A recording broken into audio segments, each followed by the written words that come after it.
Quero te convidar para caminhar ao meu lado por esse território da mente, não para você aprender a combater a ansiedade como a um inimigo, mas principalmente para entender como ela funciona e o que ela está comunicando. E desse modo, aprender a se relacionar melhor com suas emoções. Então, fique comigo até o final desse vídeo. Ele pode mudar a forma como você se relaciona com o que chama de ansiedade. Antes de qualquer coisa, quero lhe dizer que a ansiedade não é uma doença. Ela é uma resposta de defesa e de adaptação. Ela é natural e faz parte da nossa programação neurobiológica de sobrevivência. Sim, a ansiedade é gerada como antecipação do futuro, mas pode também ser produzida quando pensamos no passado. Nosso sistema de defesa está sempre buscando antecipar cenários futuros para se preparar para eles. Nosso cérebro também busca no passado experiências anteriores que tragam recursos para lidarmos com as situações atuais. É como se o corpo dissesse que onde está não é um lugar seguro, ou que algo pode dar errado e que por isso é preciso se preparar para o que vem a seguir. Então veja, sentir ansiedade não é necessariamente o problema, já que ela é uma resposta natural do nosso sistema e muitas vezes um indicativo do que precisamos olhar e corrigir em nossa vida. O problema é viver permanentemente nesse estado, nunca desligar a hipervigilância, não conseguir se autorregular e nem relaxar. O problema é quando a ansiedade se torna difícil demais de lidar, um fardo muito pesado para se carregar, quando atrapalha o cotidiano, afeta as relações, interfere no desempenho de tarefas, mesmo as mais simples, e impede um sono tranquilo e reparador, quando ela se torna um transtorno. Enquanto sintoma e diagnóstico, transtorno de ansiedade é como nomeamos o estado em que o sistema nervoso permanece em alerta, mesmo quando não há um perigo iminente ou mesmo após o perigo ter passado. Como se seu corpo caminhasse rápido em um território desconhecido e após cada curva no caminho, um animal selvagem e esfomeado pudesse saltar sobre você. Como se a mente corresse à frente do corpo, puxando-o para um estado de alerta, de luta ou fuga, gritando ou paralisando. Diferente dos animais, que quando enfrentam predadores, têm seu sistema de defesa de luta e fuga ativado, mas quando o perigo passa, se regulam automaticamente, nós podemos permanecer no estado de alerta por muito tempo. A estrutura do sistema límbico do nosso cérebro é a mesma desde nossos antepassados que viviam em cavernas, sobreviviam de caça e sofriam constantes ameaças de fome de predadores muito maiores e mais fortes. Atualmente, as ameaças são outras, mas as respostas biológicas são as mesmas. Antes dos avanços da neurociência, uma das primeiras pessoas a perceber a ansiedade como um sinal importante da vida psíquica foi Freud, o precursor da psicanálise. Para ele, a ansiedade surge quando, em nosso caminho, encontramos uma situação de perigo externa ou interna. Nesse caso, ele se referia a conflitos interiores, como o medo da perda, de sermos rejeitados ou de não sermos amados. Esses conflitos não resolvidos criam um estado de tensão que ele nomeou de neurose. Em outras palavras, para Freud, a ansiedade aparece quando existe energia acumulada, emoções e desejos que não encontram um jeito de seguir adiante e de se expressar. Essa tensão funciona como um sinal de alerta, avisando o ego de que algo precisa ser protegido, cuidado ou reorganizado. É como uma placa no meio da estrada dizendo: atenção. Melanie Klein, psicanalista pós-freudiana, aprofundou o tema, afirmando que a ansiedade está presente desde que nascemos. Para Klein, a ansiedade nasce do conflito entre forças opostas que habitam nossa mente, impulsos destrutivos e impulsos de amor. Nessa jornada, a ansiedade aparece como medo de aniquilação, de sermos destruídas ou abandonadas. Com o amadurecimento, ela se transforma em outro tipo de angústia, o medo de ferir ou de perder aquilo que amamos. Para ela, essas experiências geram defesas muito primitivas, como dividir o mundo entre o bom e o mal, ou projetar nos outros aquilo que não conseguimos sustentar em nós.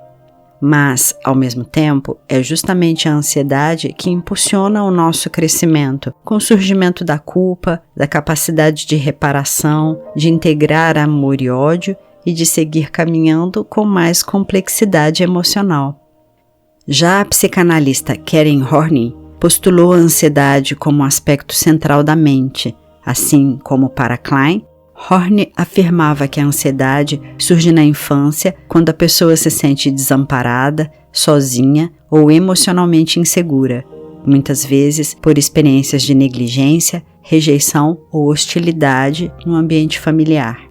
A partir daí, a pessoa desenvolve estratégias para sobreviver no caminho, buscando aprovação o tempo todo, se afastando dos outros, ou se tornando excessivamente controladora ou excessivamente autossuficiente. Para ela, essas estratégias nos ajudam a atravessar terrenos difíceis, mas quando se tornam rígidas e automáticas, acabam nos desviando de quem somos de verdade e bloqueiam a nossa autorrealização. Em vez de nos levar adiante, passam a nos manter presas ao mesmo trecho da estrada.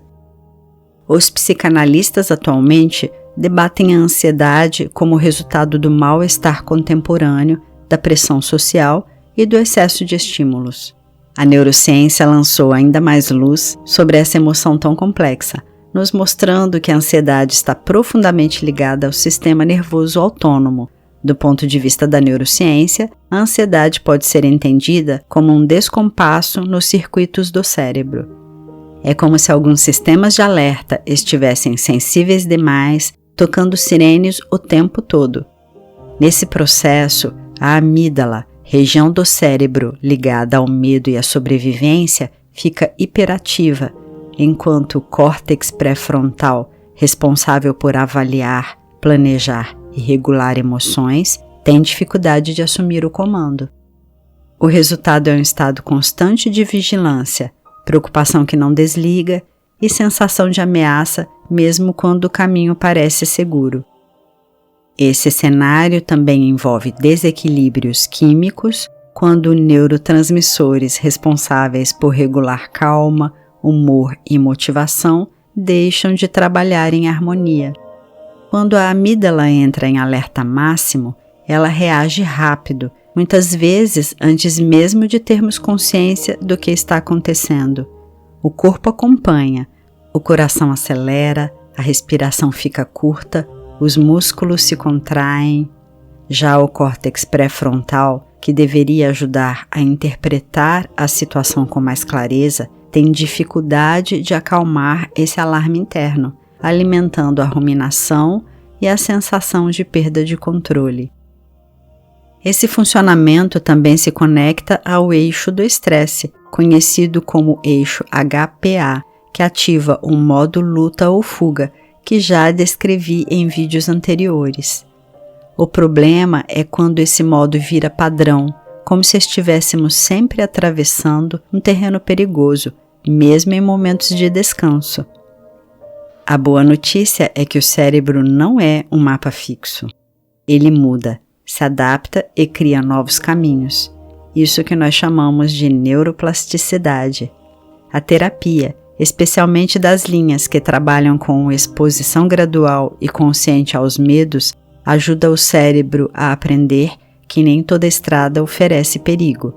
Aos poucos, a amígdala reduz sua reatividade e o córtex pré-frontal recupera espaço para conduzir a jornada. Mudanças de comportamento, quando feitas de forma repetida e intencional, funcionam como novas trilhas sendo desenhadas no cérebro. Em casos mais agudos, medicamentos podem atuar como apoio, facilitando ou inibindo certas conexões neuronais, ajudando o sistema a sair do estado de alerta constante.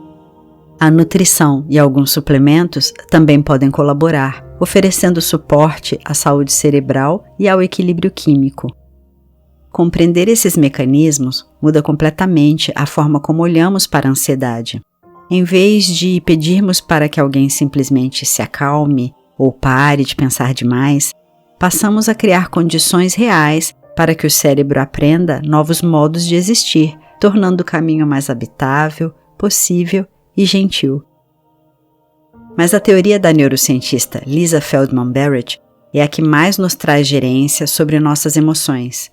Ela vê a ansiedade como algo que o cérebro faz ao longo do caminho, enquanto caminha entre sensações do corpo, experiências passadas e o contexto do presente.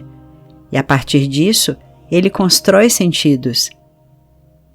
Em sua teoria, a ansiedade nasce exatamente aí, não como um destino inevitável, mas como uma interpretação do que está sendo vivido. Sob sua visão, a ansiedade deixa de ser um rótulo fixo, como muitas pessoas se autodefinem afirmando "eu sou ansiosa", e passa a ser um verbo, algo que está sendo construído naquele trecho da jornada. Quando o corpo acelera, o coração dispara, a respiração encurta, o cérebro precisa decidir: isso é um perigo? Isso é excitação? Isso é energia pedindo direção? E é nessa encruzilhada que o sofrimento ou o cuidado se constroem. A ansiedade, para Barrett, é um sinal de alerta para o futuro. O problema não é o alerta em si, mas quando o cérebro aprende a ler qualquer curva no caminho como uma ameaça iminente. Aí ele começa a projetar perigos demais, caminhos estreitos demais e até saídas que não existem. Por isso, lidar com a ansiedade não é silenciá-la, mas refinar a leitura sobre ela. Aprender a conversar com o corpo, ampliar o vocabulário emocional, criar novos conceitos para nomear o que se sente. Porque quem amplia a linguagem, amplia também as possibilidades de resposta. Isso é autorregulação. Não tentar controlar o corpo à força, mas caminhar junto com ele, reinterpretando sinais e ajustando a rota. Quando mudamos a narrativa de "isso é uma crise de ansiedade" para "isso é energia que precisa fluir", não estamos negando o corpo. Estamos ensinando o cérebro a construir um caminho menos ameaçador e mais habitável. E isso também vale para as relações. Onde há vínculo, presença e segurança, o sistema nervoso aprende que não precisa andar armado o tempo todo. O cuidado cria trilhas internas mais confiáveis do que o medo. Lisa Feldman Barrett nos lembra de algo essencial. A ansiedade não é um inimigo a ser combatido, mas uma habilidade em aprendizado. E toda habilidade pode ser treinada, ressignificada e colocada a serviço de uma vida com mais espaço, mais escolha e mais autonomia ao longo do caminho. Atualmente, a ansiedade tem sido muito patologizada, vista como algo a ser controlado a todo custo, como se todas as pessoas tivessem de se comportar de um determinado modo, ter um mesmo tipo de energia. Muito se fala sobre o tema nas redes sociais e muitas pessoas, de maneira equivocada, acabam se autodiagnosticando ou sendo diagnosticadas com um transtorno de ansiedade por não terem aprendido mecanismos de autorregulação. Não podemos considerar o sofrimento psíquico como um fator somente individual, porque ele é fruto de arranjos sociais, econômicos e afetivos que nos atravessam. Nós podemos pensar agora em alguns gatilhos que podem fazer com que o seu sistema esteja entrando em hiperativação, como a cobrança constante do ambiente ou de si mesma com relação ao próprio desempenho, a competitividade que está sendo constantemente alimentada pelo nosso meio, a insegurança financeira, o excesso de estímulos, como o uso excessivo de telas e de redes sociais, e sim, o histórico de traumas e principalmente da ausência de descanso. Eu gostaria de convidar você a refletir sobre algumas questões. Se vivemos em uma sociedade que romantiza a autoexploração, glorifica a produtividade a todo custo, associa valor pessoal a desempenho, exige sucesso constante em todas as áreas da vida, ocupa todo o tempo, valoriza a individualidade em detrimento da coletividade e nos aparta de ambientes naturais, dois aspectos que permitem corregulação e autorregulação, como não se tornar uma pessoa ansiosa? Afinal, a ansiedade não seria o corpo reagindo a um modo de vida tornado quase impossível de se viver? Não são as pessoas que estão falhando, e sim o sistema, que foi desenhado sem considerar o corpo e suas necessidades. O excesso de telas mantém o sistema nervoso em estado de microalerta contínuo. As notificações, as comparações, o excesso de informação, as imagens, opiniões, as tragédias, tudo isso ativa seu sistema límbico. O cérebro não foi feito para processar tantos estímulos sem pausa, e o resultado disso será dificuldade de concentração, sensação constante de urgência, de inquietação, de exaustão mental, ansiedade difusa, sem ter um gatilho claro, como se você caminhasse olhando para todos os lados ao mesmo tempo, sem sequer sentir o chão sob os seus pés. Então, há algo que você pode fazer ainda hoje com relação à ansiedade que sente. Como você já ouviu, você não deve tentar eliminá-la, e sim buscar escutá-la e se propor algumas perguntas que podem funcionar como bússola. Do que meu corpo está tentando me proteger? Que ritmo eu preciso estabelecer agora para me sentir melhor? Onde estou me forçando demais, exigindo demais de mim? Quais dessas expectativas e desejos são realmente meus? A ansiedade pede regulação, não repressão, presença, não julgamento. Sim, eu sei que você não vai resolver todas as questões que produzem ansiedade no seu sistema agora com essa nossa reflexão, mas gostaria de pelo menos ajudar você a se sentir um pouco melhor por alguns instantes, para que possa perceber mais clareza em sua mente e calma em seu corpo. Então, quero convidar você a me acompanhar agora em uma breve meditação guiada. Se for possível, convido você a parar por um instante. Se for possível, feche os olhos ou apenas suavize o olhar. Leve a atenção para o seu corpo. Perceba os pontos de contato, onde os pés tocam, o que toca as pernas, o que apoia suas costas.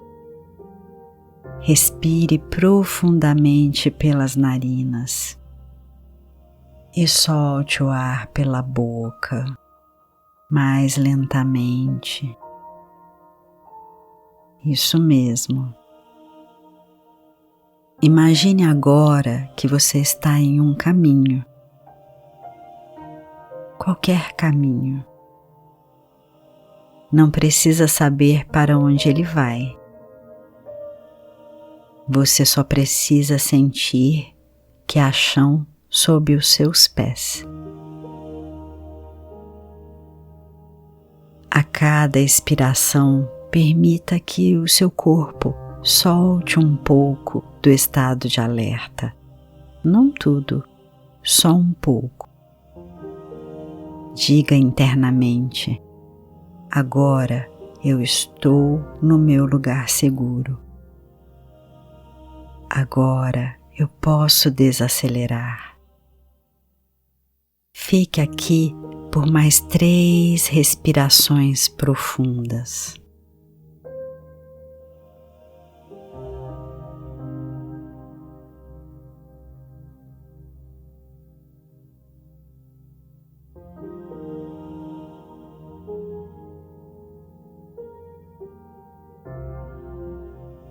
Isso mesmo, muito bem. E quando sentir que é o momento, retorne ao seu estado natural. E você pode repetir essa prática sempre que sentir que está perdendo o controle ou que precisa de autorregulação. E antes de encerrarmos, quero lembrar você, mais uma vez, que a ansiedade não é o fim do caminho. Ao contrário, ela é um sinal à beira da estrada, indicando que algo precisa ser escutado, reorganizado ou cuidado. Eu sou Malu Aguiar, eu sou terapeuta, eu acompanho há mais de uma década o percurso de mulheres que estão atravessando processos de mudança e aprendendo a lidar com suas emoções. Não se esqueça, esse é seu percurso. Aqui, cada reflexão é um passo, e cada passo abre novos caminhos. E que você possa seguir em sua jornada com o seu desejo como bússola. Abraços de elevar e até a próxima!